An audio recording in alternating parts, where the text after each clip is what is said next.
This video supported in part by... Playing VR, I tend to sweat. It gives me an edge. So King of Nerds happens to give me an edge too. Let King of Nerds give you the edge. Bye, King of Nerds.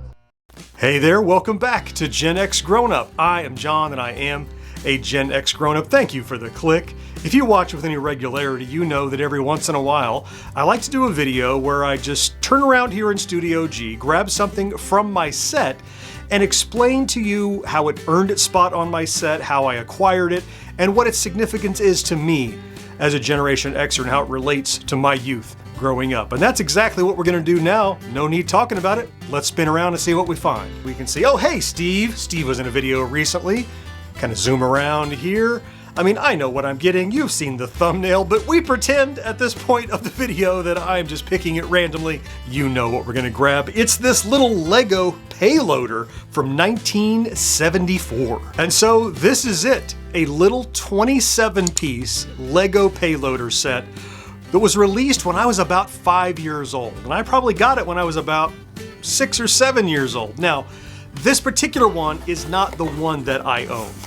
But I acquired this one, reacquired it recently when I was at a toy show here locally, and I saw this under glass. It was in a box, and I'm like, is the toy in there? What's in it? And it was almost entirely complete.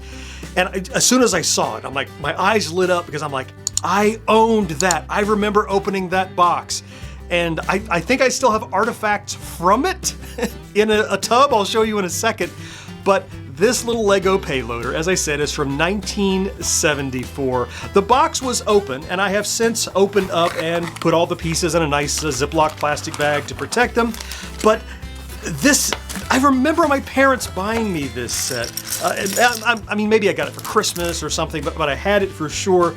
And I remember playing with it. It was one that I still had the instructions for.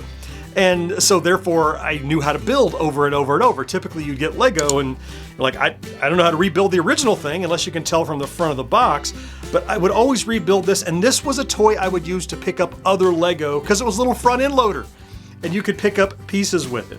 This one actually has those original instructions in it, as well as this catalog that kind of highlights the stuff that you could also purchase from Lego in the early 70s. And it was typical stuff like cars and boats and planes and police stations and fire trucks and the stuff that they figured little boys wanted to play with, because honestly, Lego were kind of targeted at boys in the early 70s before they kind of branched out more. I expect it's nothing special to most people because it's just a tiny Lego from who knows how long ago. But I loved building it, I loved reacquiring it and owning it, and how was I certain that I actually had it? This is how I know for sure that I had this set, because I saved many of my childhood Legos in this tub.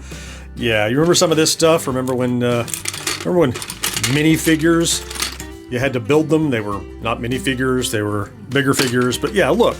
So here's there's a little brick that comes from the front of that front end loader. Here's a broken piece of the bucket on the front of that front end loader. These were already in my tub of old Legos that I've collected from, man, who knows when, 1970, whenever that was. Remember when doors used to be like this? Oh yeah, you had to build your own door frame.